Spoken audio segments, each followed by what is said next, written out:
Bora lá. Pessoal, na aula de matemática financeira, a gente vai estudar uns conceitos básicos de matemática financeira. Só que aí eu preciso que a gente entenda primeiro o que é isso aqui. Olha, eu fiz só um exemplozinho, viu? Como eu falei para vocês, a gente fala quando a gente trabalha matemática financeira, a gente fala sobre a questão do tempo, do dinheiro e sua temporalidade. Na aula passada eu falei isso. Né? Então, a matemática financeira reconhece que o dinheiro tem um valor no tempo. Então, a gente sabe que R$ 1.000 hoje, né, segundo a matemática financeira, não pode ser nunca o mesmo valor dos R$ 1.000 daqui a 10 meses. Esse dinheiro ele tende a se a melhorar o seu valor, ele tende a crescer ou diminuir, sei lá, por N fatores. Mas a ideia é que ele melhore, que ele vala mais do que o que ele está valendo hoje. Então, a matemática financeira reconhece que o dinheiro tem valor no tempo, isso é fato. No intuito de entender que R$ 100 em seu bolso hoje tenha mais valor do que R$ 100 que chegarão nas suas mãos daqui a 6 meses. Óbvio, né? Então, esse dinheiro ele pode aumentar, como ele pode diminuir. Né? Numa situação prática, na primeira prática que a gente tem, que eu quero que vocês entendam. Olha aqui. Se o seu amigo lhe emprestasse, né, R$ 1.000, desculpa, se o seu amigo lhe pedisse R$ 1.000 emprestados para lhe pagar de volta o mesmo valor daqui a um ano, você aceitaria essa proposta? Hein? Sim ou não?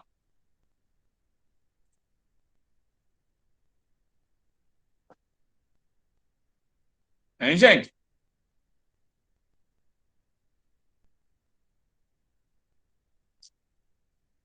A pergunta é a seguinte, amigos. Se, vamos supor que Viro te peça R$ 1.000 hoje, emprestado. Né? Te pedisse hoje R$ 1.000 emprestado.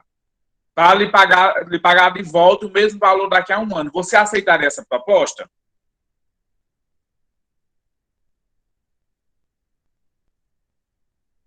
Sim ou não, Tamires?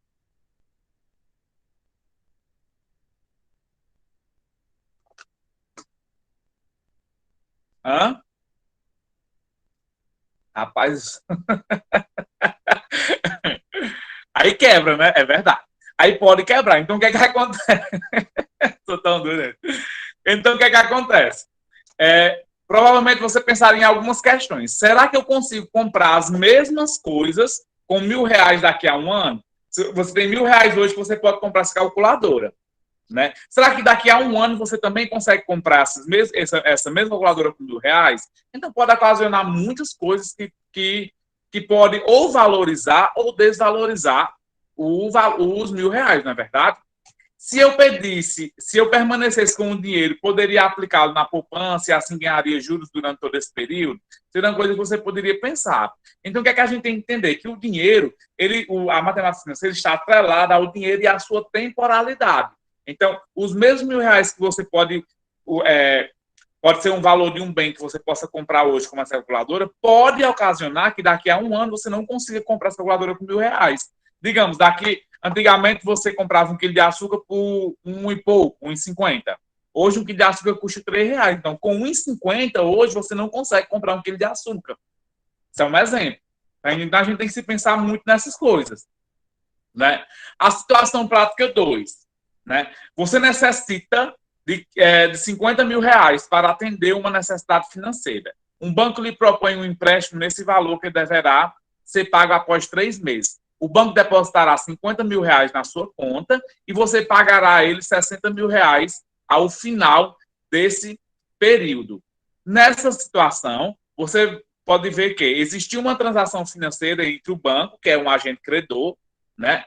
E o cliente, que é o agente devedor, ou seja, um credor e um devedor, e que será denominado uma operação financeira.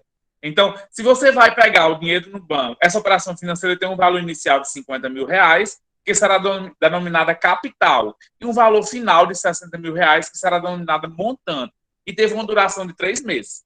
Então, toda operação financeira, eu quero que vocês entendam o seguinte, que toda operação financeira existirá dois agentes, um credor e um devedor. O credor normalmente vai ser um banco, aquele que empresta o dinheiro, e o devedor é aquele que pediu o dinheiro emprestado.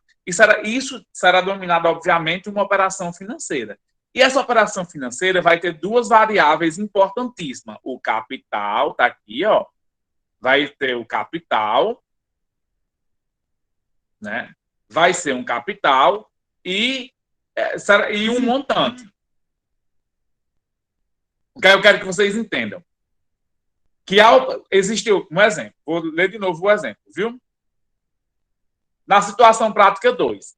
Você necessita de 50 mil reais para atender uma necessidade financeira em um banco. Um banco lhe propõe um empréstimo nesse valor que deverá ser pago após 3 meses.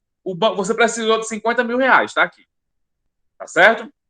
O banco lhe emprestou os 50 mil reais, só que você vai pagar ele em 3 meses. Ou seja, qual o tempo? 3 meses. Quando você for pagar ele em 3 meses, você vai ter que pagar ele 60 mil reais no final desse período. Um exemplo. Né? Então, você pediu 50 mil reais lá no banco do Bradesco, e aí o Banco do Bradesco lhe emprestou 50 mil reais, e aí 50 mil reais você pagar em 3 meses com 60 mil reais. Nessa primeira situação, ocasionou uma transação financeira. Por quê? Porque existia um agente credor, que foi quem emprestou o dinheiro, e existia um agente devedor, que foi quem pediu o dinheiro emprestado. Existindo essas duas operações, essas duas pessoas, um credor e um devedor, existia uma operação financeira. Essa operação financeira teve um valor inicial de 50 mil reais. E teve um pagamento final, no final de 3 meses, de 60 mil reais. Então, essa operação inicial teve um capital inicial, um valor inicial de 50 mil reais, aqui o capital, relacionado a 50 mil reais, e um montante relacionado a 60 mil reais num tempo de 3 meses. Então, toda operação financeira vai existir um credor, que é a pessoa que empresta o dinheiro, e um devedor, que é aquela pessoa que pede o dinheiro emprestado. Além disso, vai ter que existir um capital, que é o primeiro valor que você pediu emprestado, nesse caso aqui o banco, o rapaz que pediu aqui 50 mil reais, e um montante final, que vai ser o valor dos juros mais o capital. Isso é o montante final. E nesse caso aqui, no período de 3 meses, foi 60 mil reais. Ou seja, o cara tem que devolver o período emprestado de 50 mil reais para pagar em 3 meses. Para ele pagar em 3 meses, teve que devolver 60 mil reais ao banco. Ou seja, ele teve um montante aí de um montante de 60 mil reais com capital, com juros de 10 mil, que foi os 10 mil do juros, mais o capital que ele teria emprestado, que ocasionou um montante de 60 no período de 3 meses. Entendeu? Até aí, então, tudo bem? Sim ou não? Passando para frente. Há uma diferença entre o montante e o capital, que será denominada juros da operação, que eu acabei de explicar para vocês. Esse juros será o custo da operação financeira. Toda operação financeira vai ter um custo. Esse custo é denominado juros. O que é os juros? É a diferença entre o capital e o montante. Está bem aqui. A diferença entre o montante e o capital, ou o capital e o montante, vai ser o custo da operação financeira. E esse custo da operação financeira é denominada juros da operação. Juros da operação. O custo dessa operação entre o capital e o montante é os juros da operação. Só repetindo, viu? Existe um agente que empresta o dinheiro, que é denominado credor, e existe um agente que toma o dinheiro emprestado, que é denominado devedor. Até aí tudo bem? Até aí tudo bem? Vamos, gente? Sim, ótimo.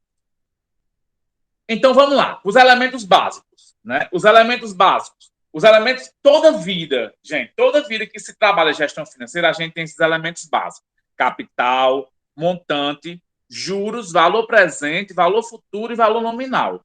Ótimo, Tamires. Então, quando se estuda matemática financeira, a gente vai trabalhar em cima disso, dessas 6 variáveis: capital, montante, juros, valor presente, valor futuro e valor nominal.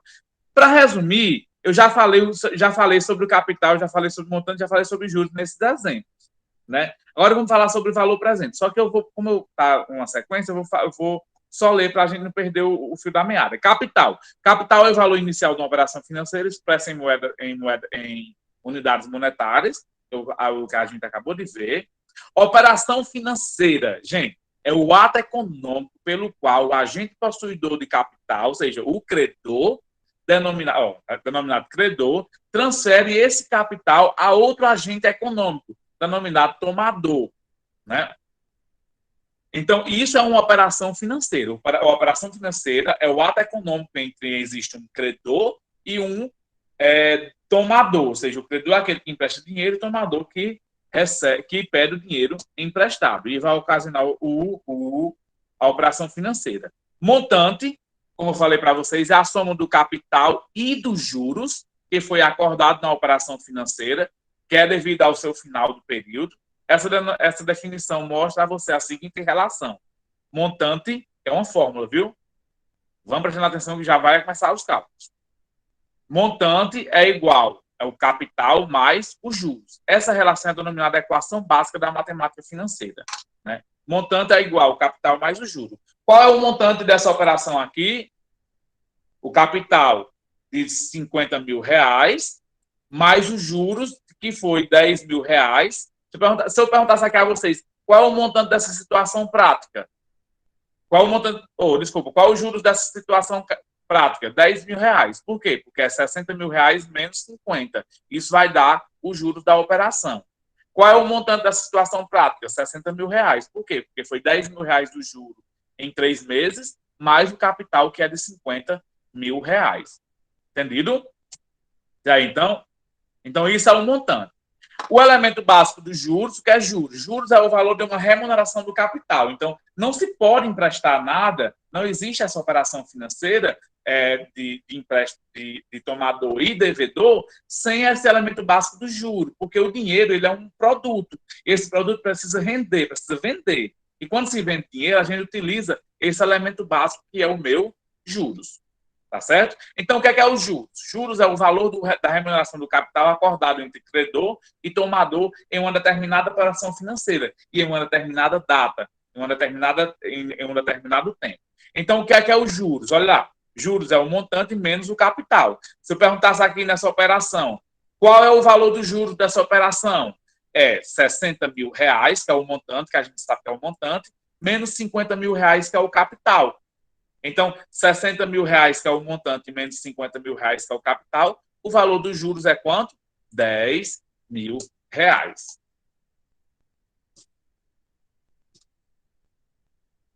O valor dos juros, aqui os juros é igual a 10 mil reais.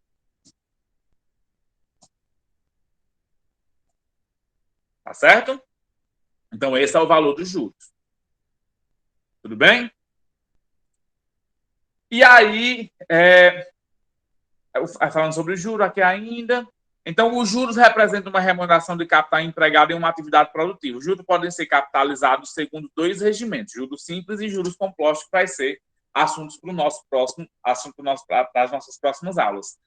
Porcentagens, juros simples e depois juros compostos. Tá certo? Então, o juro simples é o juro de cada intervalo de tempo, sempre é calculado sobre o capital inicial emprestado ou aplicado. E juros compostos é os juros de cada intervalo de tempo, que é calculado a partir do saldo no início de correspondente intervalo, ou seja, juros de cada intervalo de tempo, incorporado ao capital inicial e passa a render juros também. Então, o que é os juros compostos?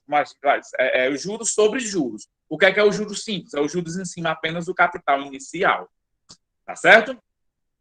O valor presente líquido, o que é o valor presente líquido? É o valor de uma operação financeira na data presente.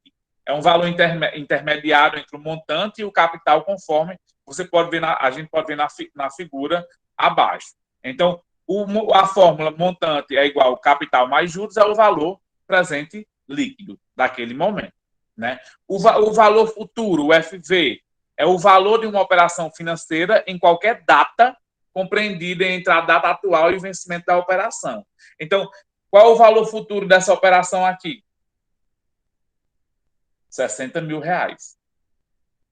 Qual o valor presente líquido dessa operação aqui? 50 mil reais. Né?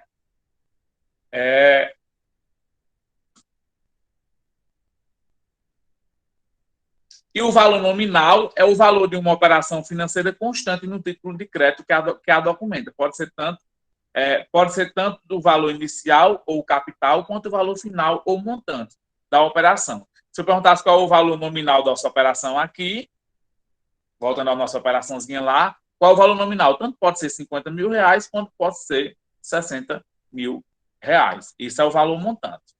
Tá certo? Entendido sobre um pouquinho sobre os elementos básicos, eu quero que vocês entendam sobre esses elementos básicos da gestão financeira. Né? Então, e ainda tem, gente, que eu até coloquei na aula passada, a temporalidade das taxas. Né? O que é a temporalidade? Os números que expressam a taxa de juros são acompanhados de uma expressão que indica a temporalidade da taxa. Essas expressões são abreviadas da seguinte forma, o fato é a questão de prova. AD ao dia, AM ao mês, AB ao bimestre, AT ao trimestre, AQ ao quatrimestre, AS ao semestre e AA ao ano. Todas as operações financeiras calculadas em cima de juros, seja em cima do montante do capital e dos juros, vai ter que ter esses elementos básicos da sua temporalidade. AD, AM, AB, AT, AC, AQ, AS e AA, ao ano. Normalmente, pessoal, os elementos financeiros, né, a temporalidade dessas taxas financeiras, que quando se trabalha essas operações financeiras, sempre vai ser as taxas de juros ao dia, ao mês, vai ser mais ou menos, vai ser basicamente essas três taxas. Ao dia, ao mês, a gente sempre trabalha a taxa de juros em cima disso. Ou ao ano. São as taxas mais importantes que pode se trabalhar de temporalidade de taxa, com relação à temporalidade de taxa. Tá certo? Dúvidas? Vou parar de gravar mais uma vez para a gente tirar dúvida caso vocês tenham.